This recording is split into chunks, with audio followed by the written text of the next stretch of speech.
Subhuti. Just at this spot of earth the Bodhisattva Maitreya will, after he has won supreme enlightenment, teach this very same perfection of wisdom. At just this spot of earth will the Tathagatas of this auspicious eon teach this very same perfection of wisdom, after they have won the supreme enlightenment. Acceptance of cognition of Dharma in suffering. Neither permanent nor impermanent. Aspect. Impermanent. Subhuti.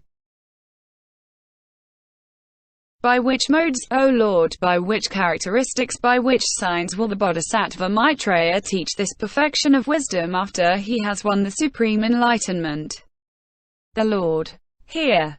Subhuti. The Bodhisattva Maitreya will, after he has won the supreme enlightenment, teach Dharma to the effect that form is not permanent or impermanent, not ease or ill, not self or not self, not attractive or repulsive. That it is neither bound nor freed. That it is not past, future, or present. And so for everything up to the Buddha Dharmas. Cognition of Dharma in suffering. Both eternity and annihilation are left behind. Aspect. Ill. Subhuti. How again will the Bodhisattva Maitreya demonstrate Dharma after he has known the supreme enlightenment? The Lord. He will demonstrate Dharma to the effect that form is absolutely pure, absolutely pure. Acceptance of subsequent cognition of suffering. Pure. Aspect. Empty. Subhuti. Perfectly pure, O Lord, is the perfection of wisdom. The Lord. Because of the perfect purity of form. Subsequent cognition of suffering. Not produced or stopped, not defiled or purified. Aspect. Impersonal. Subhuti. How is it that the perfection of wisdom is perfectly pure because of the perfect purity of form? The Lord. The perfect purity of form lies in its non-production and non-stopping, its non-defilement and non-purification. Acceptance of cognition of Dharma in origination. Like space. Aspect. Cause. Moreover, Subhuti, because of the perfect purity of space is the perfection of wisdom perfectly pure. Subhuti. How is that, O Lord? The Lord. The perfection of wisdom is like space and is perfectly pure because of the non-production, non-stopping, non-defilement and non-purification of form, too. All knowledge. The cognition of Dharma in origination. Unstained by primary and secondary defilements. Aspect. Cause. The perfection of wisdom is perfectly pure because of the stainlessness of space. Subhuti. How is that, O Lord? The Lord. The perfection of wisdom is like space and perfectly pure because of the stainlessness of form, too. All knowledge. Acceptance of subsequent cognition of origination. Set. Free. Aspect. Product. Moreover, the perfection of wisdom is perfectly pure because of the fact that space cannot be seized upon. Subhuti. How is that, O Lord? The Lord. The perfection of wisdom is like space and perfectly pure because form, too. All knowledge cannot be seized upon. Subsequent cognition of origination. Inexpressible. Aspect. Condition. The perfection of wisdom is perfectly pure because of the inexpressibility of space. Subhuti. How is that, O Lord? The Lord. Just as in space an echo is the sound of a non-duality, just so the perfection of wisdom is like space and it is perfectly pure because form, too. All knowledge are inexpressible. Acceptance of cognition of Dharma in stopping. Unobtainable. Aspect. Stopping. The perfection of wisdom is perfectly pure because of the incommunicability of space. Subhuti. How is that, O Lord? The Lord. There can be no conventional utterance about space. Just so the perfection of wisdom is perfectly pure because form, too. All knowledge are incommunicable. Cognition of Dharma in stopping. Without a ground for apprehension. Aspect. Calm quietude.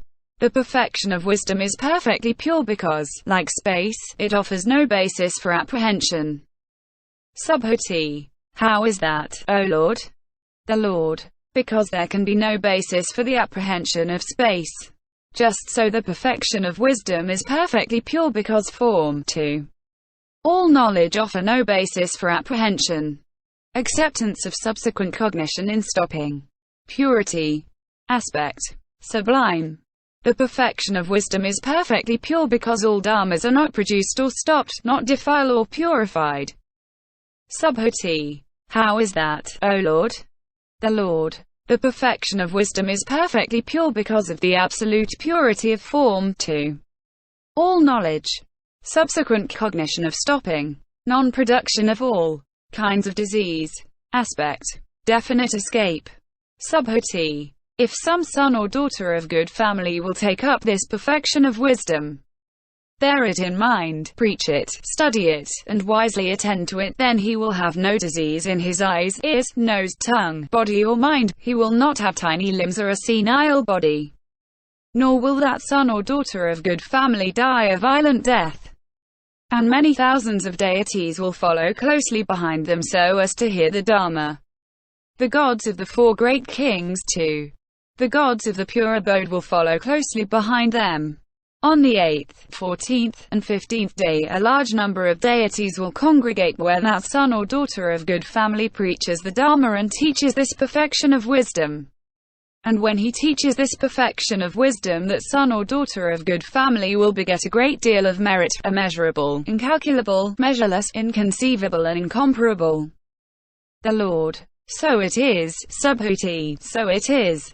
That son or daughter of good family will beget a great deal of merit, immeasurable, incalculable, measureless, inconceivable and incomparable, when they teach this perfection of wisdom on the 8th, 14th, and 15th day, and a congregation of deities will follow closely behind them. And why? Because this perfection of wisdom is a great treasure. Acceptance of cognition of Dharma in the path. Cessation of the states of woe. Aspect. Path. When this most precious perfection of wisdom is properly tended, it will liberate from the hells, the animal world, the world of Yama, and from poverty among men. One will be reborn in good families, among warriors, Brahmins and wealthy householders, or among the various kinds of gods. This perfection of wisdom is a donor of the fruit of a stream, winner, 2.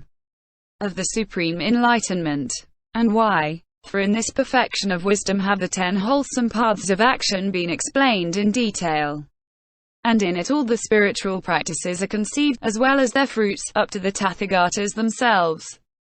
That is why it is called a most precious perfection. Cognition of Dharma in the path. Absence of thought construction. Aspect. Correct method. But in this most precious perfection no Dharma whatsoever is produced or stopped, defiled or purified, acquired or rejected. And why? Because there are no Dharmas which could be produced or stopped, defiled or purified, acquired or rejected. Nor can in this most precious perfection any Dharma be apprehended which is wholesome or unwholesome, worldly or supramundane, with or without outflows, conditioned or unconditioned. By this method this most precious perfection is without basis. Acceptance of subsequent cognition of the path. Absence of contact with signs. Aspect. Progress. Nor is this precious perfection of wisdom stained by any Dharma whatsoever. And why? Because those Dharmas cannot apprehended by which it could be stained, and therefore this perfection of wisdom is free from all stains. Subsequent cognition of the path. Non-genesis of the difference between the cognition and its verbal expression. Aspect. Factor of release. F. Subhuti. The Bodhisattva, the great being who courses in perfect wisdom, does even thus not cognize, does even thus not apprehend, does even thus not get delayed by thinking multiple thoughts. Then he courses in perfect wisdom, develops wisdom, pleases the Buddhas and Lords, and passes on from Buddha field to Buddha field so as to honor, revere, and worship the Buddhas and Lords. Passing on from Buddha field to Buddha field, maturing beings and purifying the Buddha field, he will reach all knowledge. The resume of I to E. The indication that the first topic, all knowledge, is concluded. And again.